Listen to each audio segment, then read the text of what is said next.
and welcome to this third practice in the 30-day Yoga Asana Challenge. Today's practice will be Majari Asana, the cat stretch or the cat pose. The cat stretch is a really common practice to find in lots of yoga sequences. It's a very useful warm-up practice, and it's also a very useful releasing practice for the close of a session. The reason for this is that in the all fours position, it's possible to mobilize all the freely movable joints of the spine. So it's an especially effective mobilization. Yoga practices often contain lots of very strong maneuvers for the spine. So it's good to warm the spine up really thoroughly, as the cat stretch can do. And also at the end of a session, at the close of a session, after having put lots of strong maneuvers through the spine, it's good to help it to release and to let go very thoroughly as well. That said, we shouldn't think about Majari Asana as if it's a posture to sideline. It's a very powerful posture, although perhaps it's seen a lot and tends to bookend a practice one way or another. Because it works with the whole of the length of the spine, in yogic terms, the pranic energy that it works with is actually really quite high. There's a lot of renewing energy that can come through this flow of the spine into a back bend and then releasing the flow of the spine in a reverse curve into a forward bend. And also, because the practice mobilizes the whole of the spine, we are working with all of the chakra energies. They will all be stimulated as well. These psycho-energetic energies that yoga perceives as existing in vortexes at certain points along the length of the spine. And these vortexes of energy carry physical quality, emotional quality, psychological quality, and a spiritual quality. And although, in my experience, the process of awakening the chakras is a subtle process and quite a quiet process, nonetheless, overall, the effect will be powerful and very centering and enabling of the individual to come into the sense of their own self with groundedness and depth. There's another aspect of energy that yoga works with quite a lot, and that's the bandha energy, the energy whereby the pranic energy that's stimulated in the postures is held within the body. The bandha are energy locks, and these are automatically stimulated through the practice of Majari Asana, and I'll point them out as we come into the practice. In fact, they're very key to the way in which I teach Majari Asana. The style of practice that I most favour for this posture is one in which the movement emanates from the spine and the muscles closest to the spine. And what this enables us to do is to really hone into the coordination patterns that the muscles close to the spine are capable of. The spine is capable of making many different shapes, and those shapes can be made sometimes through gravity, dropping into the shape of the spine, or they can be made by force, the arms and the legs pulling the spine. But the way I prefer to practice is that the joints of the spine are supported into movements, and in this way we can really articulate the mobilization of the spine and make it quite precise. And then the results of that are that the spine is supported in a fluid, supple state. And also there are benefits to our posture and our ability to hold the spine really upright and to be able to, at short notice, when we need to balance, when we're moving around, move the spine easily, more easily, with strength around the joints. So, having said all of that, let's gradually turn to the practice. First of all, we'll just consider the equipment that I've set by. It could be that you won't need any equipment for practicing Majari Asana. On the other hand, if you tend not to find the all fours position comfortable, if you tend to find that your wrists feel a bit pinched, it may be useful before we start just to get a cloth or a towel, so that if you roll the towel up, you can make it thicker or less thick, depending on how you feel. There's less of a strong flexion there at the wrist joint when we just pop something in underneath the palms and underneath the fingers. Also, if you find that your knees sometimes hurt in the all fours, it may be helpful to put some padding under the knees in terms of a blanket. I personally find it quite useful to work with a Pilates ball between my knees in the cat stretch, but it's by no means a necessity. It can be helpful, but we don't have to or need to use it if we haven't got one, for example.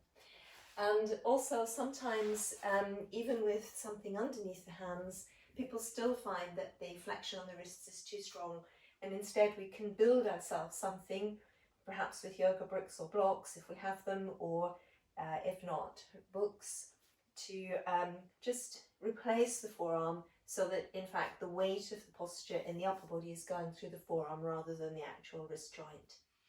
But again, we'll come to that as we get deeper into the practice. First of all, we're going to bring ourselves down onto the back and a little bit get the hip joints and leg joints moving, then the arm and shoulder joints moving, so that gradually we can prepare ourselves to be more comfortable in the all fours. So we roll down through the spine and then just spacing the spine out lying on the mat. Let's work into simple releasing practice for the lower back and the hips, where as we breathe out, we're going to flow one leg in and towards the abdomen and lengthening the thigh towards the shoulder joint, so the knee comes towards the shoulder joint. And then with the inhalation, rolling the lower back into the mat and bringing the foot back to the floor again. So let's, as we're ready, on an exhalation, bring the left leg in towards the front of the body, leading the left knee towards the left shoulder. And then once again with the inhalation, rolling the lower back into the mat and replacing the left foot to the floor. On the exhalations, if you can, let the lower abdomen sink down and back, the navel pull to the spine, your spine release into the mat, and the weight of your back really relax into the mat. And then breathing in again, let the breath dive down into the depth of the chest and return the foot to the mat. Left side, letting the lower abdomen sink down and back, the navel pull to the spine, the leg draws forward, and then we use the hands to bring the leg in a little bit more strongly, breathing in again to roll the leg away. We're going to let this work through twice more to each side. So the leg comes in each time and we clasp underneath the back of the knee with the hands. Let the elbows move down and away. Elbows move in the direction of the hips and the legs. That helps to keep the neck and shoulders nice and long and free. So we're coming through once more to each side here. And then we're going to essentially keep this movement going with a leg each time, but we're going to add in the lengthening of the other leg along the floor. So that will be an exhalation to bring the right leg in and down and to let the left leg slide away. An inhalation to bend the left knee and to replace the right foot to the floor. And then the exhalation to bring the left thigh in towards the front of the body and to lengthen the right leg away. And an inhalation to bring the right leg back and to replace the left leg to the floor. So it's exhalation, right leg comes in and the left leg slides away. Inhalation, exchanging. And on the exhalation, the left leg comes in and the right leg slides away. And we're going to keep this flowing through a few more breaths, and gradually, as we begin next time to the right side, going to add in some arm movements as long as you feel ready. So that's going to be on the exhalation, the leg comes in, and on the inhalation, as the legs are exchanging, the arms move back. And with an exhalation, the left leg comes in, right leg stretches away, and on the inhalation, on the exchange, the arms move back. So exhalation, right leg comes in, left leg slides away. Inhalation, the legs are exchanging, but the arms flow back. Exhalation, the left leg comes in. Inhalation, the legs are exchanging and the arms go away.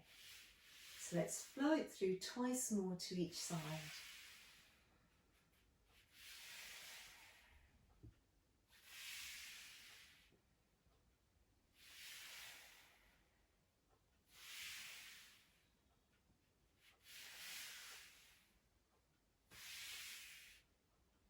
And then we just rest with the knees bent and the soles of the feet in contact with the mat and the arms behind the head. Just allowing on the exhalations the spine to really relax into the mat. To feel that the whole back is solidly in contact with the mat. And if it should be the case here that the arms don't feel comfortable all that way behind, again, just think about putting something in underneath the wrists or the forearms, just to support the arms a little bit away from the floor, so the stretch is not too strong on the shoulder joints.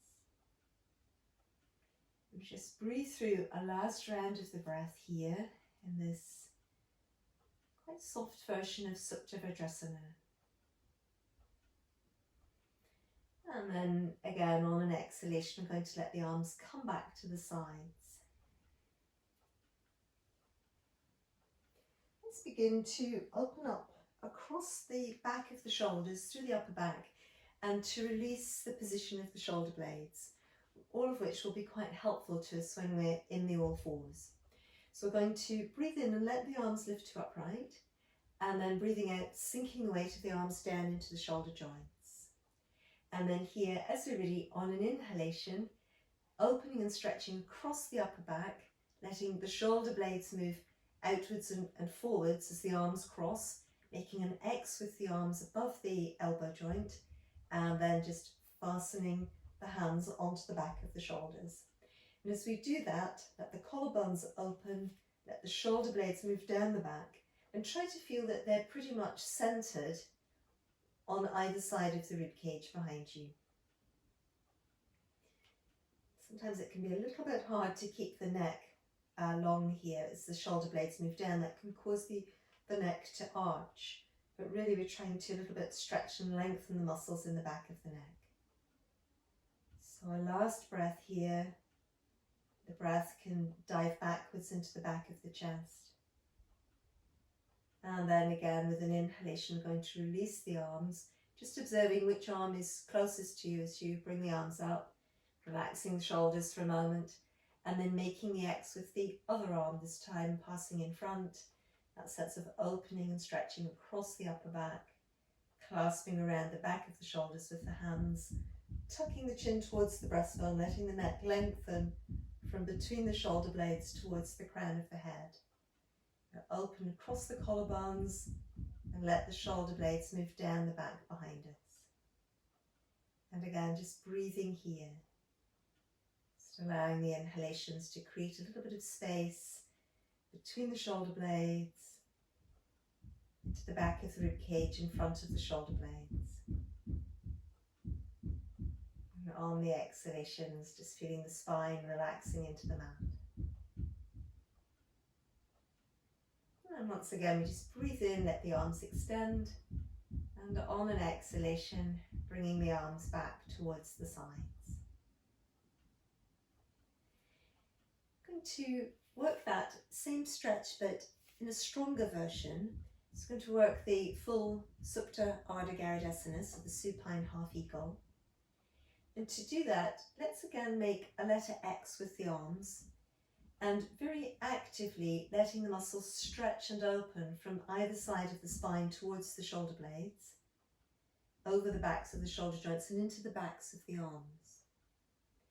And then once you've done that, making sure that you've crossed the arms above the elbows, we're going to bend the elbows so that the thumbs are towards the face. And it will be your left hand that comes forwards, and the fingertips of the left hand just pop onto the palm of the right hand. And you may already be experiencing quite a strong stretch here across the back of the neck, across the upper back. But if you feel that, you can open a little bit more, but do be careful with this.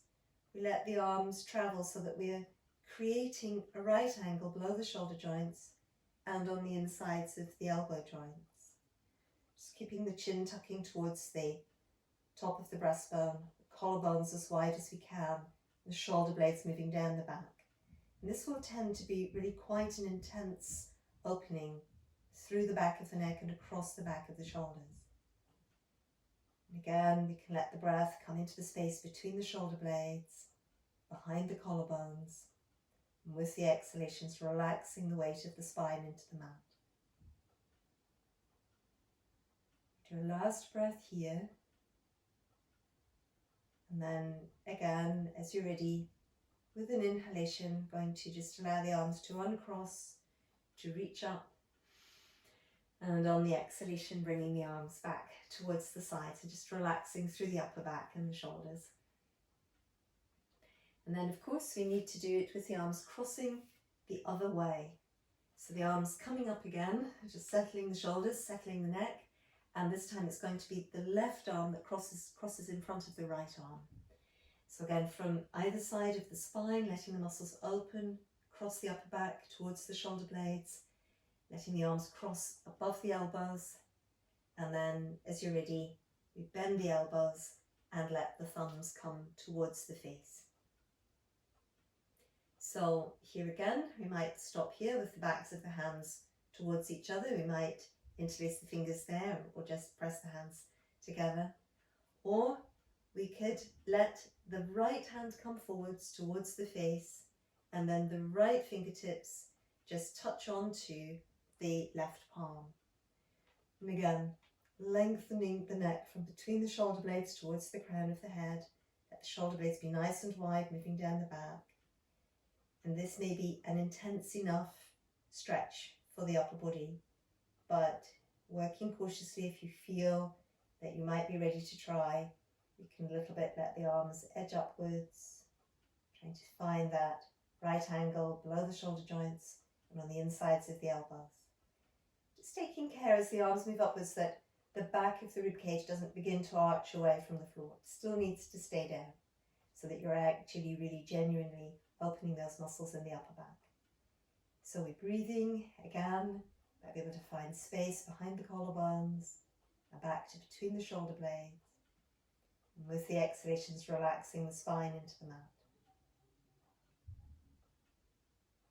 And then again, as we're ready, I'm just going to breathe in and release the arms and let the arms come back and towards the sides, relaxing on the mat. And as you're ready, let's begin to roll ourselves around and coming through towards the all fours position.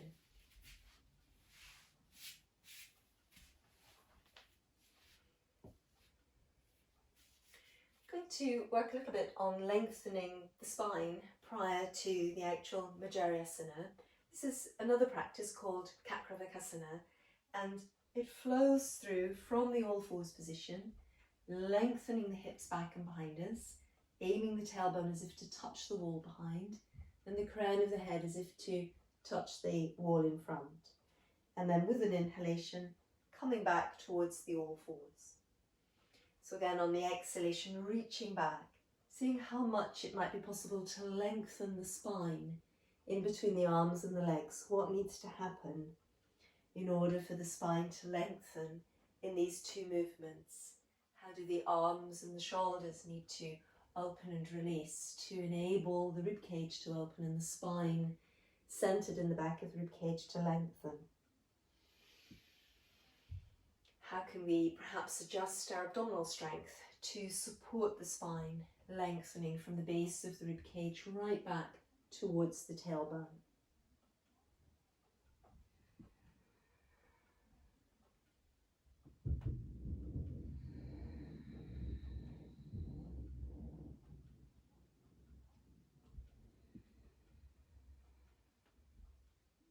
And the last time, coming into this position, and as long as it's comfortable, just resting back here.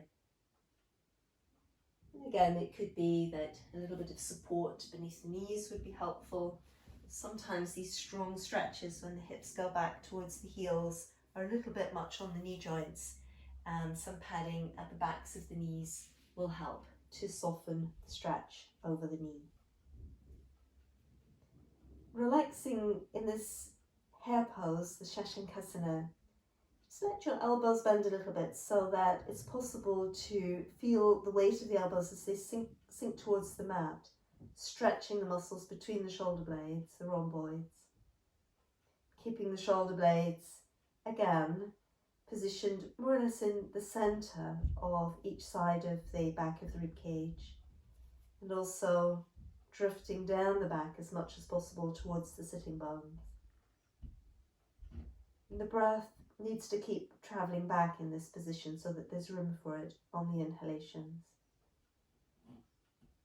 And again, on the exhalations, just allowing all the little spinal processes along the line of the spine to sink towards the tailbone.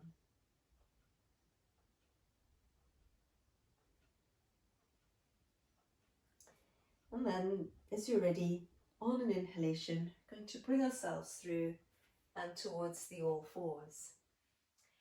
And this is where we'll begin the cat stretch. So as I mentioned before, if it feels helpful, just popping a little bit of padding underneath the knee joints, or if it feels helpful at this stage to avoid too strong a flexion on the wrist joints, popping something in underneath the hands. Or we can always just bring something in to go underneath the shoulders, like this, so that on both sides you've got a pillar of support and you'll be able to then roll through the spine like that.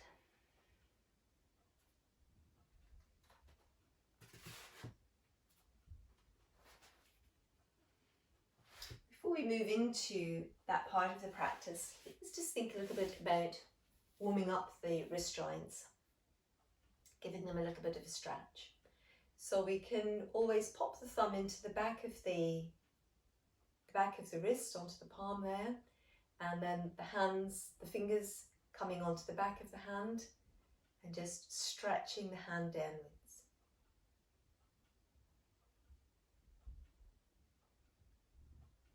If you spread and open the fingers, let them fan open, that's quite helpful as well.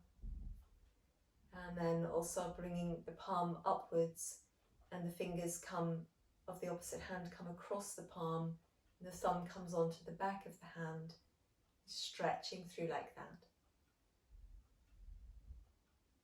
Again, if you let the fingers fan open, it's helpful. And then releasing. And on the other hand as well, pointing the fingers downwards, the opposite hand comes across, the thumb comes in towards the back of the wrist joint, the base of the palm, and you let the hand move downwards and spread and open the fingers, just lengthening into the wrist joint.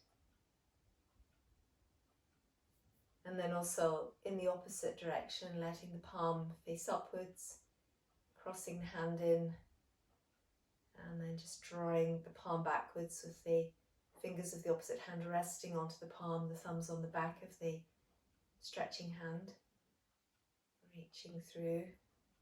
And again, if you let the fingers fan open, it's a stronger, more effective stretch. And then releasing. And again, this is quite a useful just little wrist release in one direction, and then again in the opposite direction. And just shake the hands out after all of that. So bearing in mind, if we're going to work with padding underneath the knees, or if we're going to put the blocks underneath the wrists, or we're going to put a towel underneath the hands, and then we just stretch back again so that we can get a good distance between the knees and the wrists. And ideally the spine will be nice and long, as if we were standing tall as we can be. Between the tailbone and the base of the neck is the length of the spine between the knees and the wrists. So we need to have quite a good distance here between the wrists and the knees, because otherwise there just isn't room for the spine to mobilize freely. And then in the opposite direction. So that's the first thing that we definitely need to think about. Usually that also involves a right angle at the front of the hip joint and a right angle at the back of the knee joint. And to begin the practice of the Majari Asana, we start in a nice, long, flat back, tabletop back. Or if you are used to the neutral spine, you can take up the neutral spine position here. And essentially it will be back of hips, back of shoulders, back of head level. And we've already, in this practice, thought quite a lot about widening in the collarbones and then the shoulder blades being positioned centrally to either side of the back of the rib cage and the shoulder blades moving down the back towards the sitting bones. And from here, in my practice, I let my legs stay relaxed as possible, letting the thigh bones do most of the work to support the pelvis. I'm going to see if I can pick up in the muscles just directly in front of the tailbone and in the muscles directly above the pubic bone. And then I'm going to let the navel pull to the spine. I'm going to let the sides of the waist lift in and towards the navel as I keep lifting at the base of the spine and in the lower abdomen as well. And then I'm going to squeeze the muscles together between the ribs beneath the breastbone to round my spine. My arms are still passive. It's the deep abdominal core strength that's rounding the spine. And then once I've got the small of the back and the back of the ribs quite high, I let the head and neck release forwards. And then here we can get a good stretch as we breathe in, letting the breath really move into the upper back. And then once again, as you're ready from there, on the exhalation, from the tailbone, beginning to unfurl through the spine. So tailbone, sacrum, and then vertebra by vertebra through the waist, lengthening forwards, unfurling through the spine and the rib cage, checking in with the collarbones, being wide again, and the shoulder blades moving down the back. And then letting the spine from there, as you breathe in, move forwards and upwards through the back of the rib cage into the crown of the head. And then the whole practice flows through again in the opposite direction. So it's the same idea of the movement coming from the muscles directly in front of the tailbone. So it's the mula bandha, the hollow in the lower abdomen. And then from there, the navel pulling to the spine. It might also hook up towards the base of the breastbone, and the sides of the waist lifting in towards the navel. The muscles engaging at the base of the breastbone, drawing the floating ribs in towards the bottom of the breastbone, and the head and neck round forwards. And then breathing in here again. And then once again on the exhalation, as best you can, beginning the unfurling action from the tailbone. Begin to move it backwards slightly. Once you feel the tailbone's in position, use that as the reference point away from which to lengthen the whole of the rest of the spine from the tailbone to the crown. And then the navel keeps pulling to the spine, the lower abdomen keeps working, and then it's an active movement through the upper spine to arc upwards. Upper back muscles working, shoulder blades wide and moving down the back, and the small of the back stays, broadly speaking, in position. And then once again, working through. So the lift at the base of the spine, Mula Bandha, the lift at the navel, Uddiyana Bandha, and eventually as the whole spine rolls through and the head moves in the direction of the top of the breastbone, in the throat, the Jalandhara Bandha. And we breathe in here, and then once again on the exhalation, seeing if it's possible to unfurl through the spine from the tailbone. Just release the tailbone initially back, and then once you know where the tailbone is, let the rest of the spine move forwards. Still on the exhalation, and from here the spine moves forwards through the rib cage, through the neck, towards the crown of the head. It's on this downward facing phase of the cat stretch that the ball between the knees can be helpful, especially if we've had any lower back or hip injuries. I think it's especially helpful for bringing the hips the thighs and the hip joints into alignment.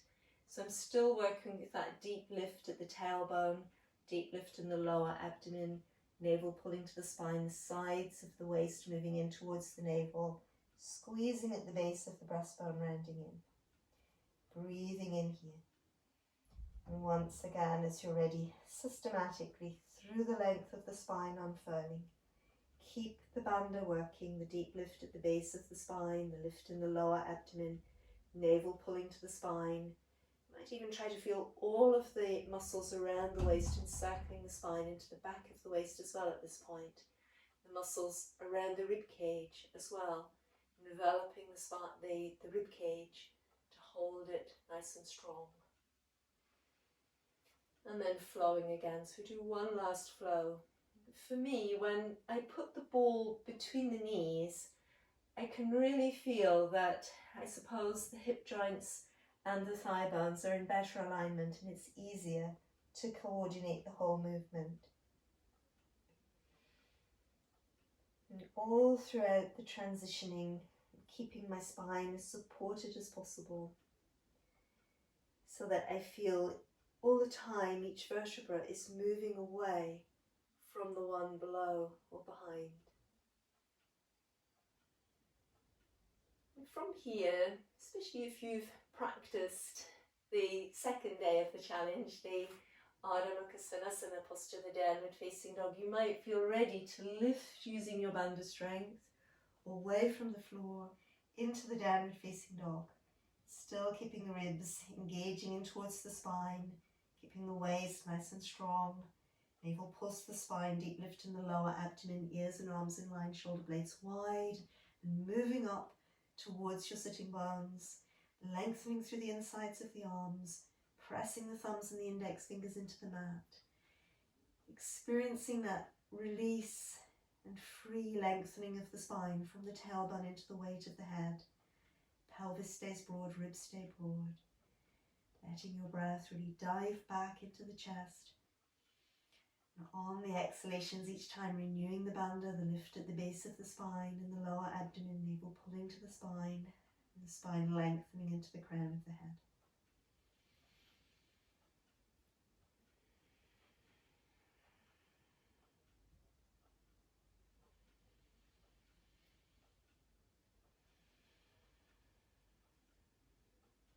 And then as you're ready, on an exhalation, let the knees bend.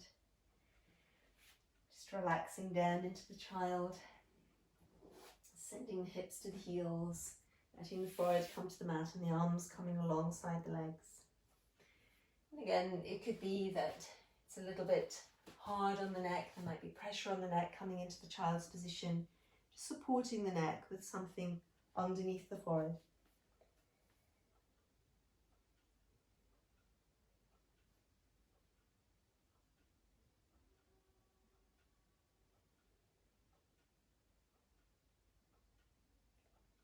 And then again, gently and slowly as you're ready, going to roll up through the spine, restacking the back up towards seated again. So it was the cat stretch, the Majari Asana, working with the bandha, working with lots of core strength. I hope you're able to feel your spine flowing in that practice. Just spending a moment or two now to feel how the spine is, any energy that might be flowing through the spine at the moment. Just observing the breath as well, the quality of the energy within the breath at present. Spending a few moments in a gentle seated breathing practice. Can imagine the breath coming into the body at the tailbone, travelling up through the centre of the spine all the way through to the crown of the head with the inhalations.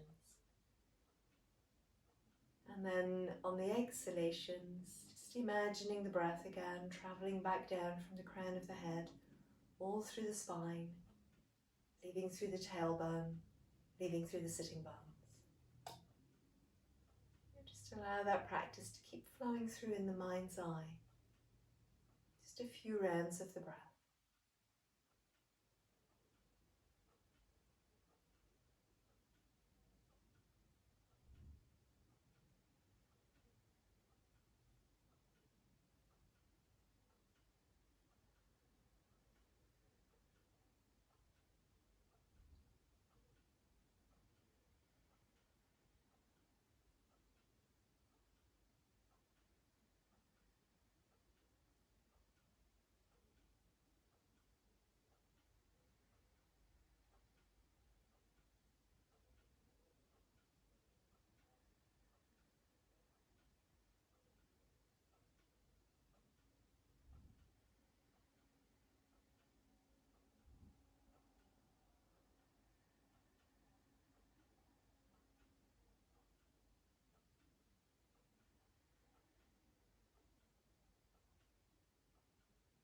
gently, with the next exhalation, allowing the breathing practice to come to a close.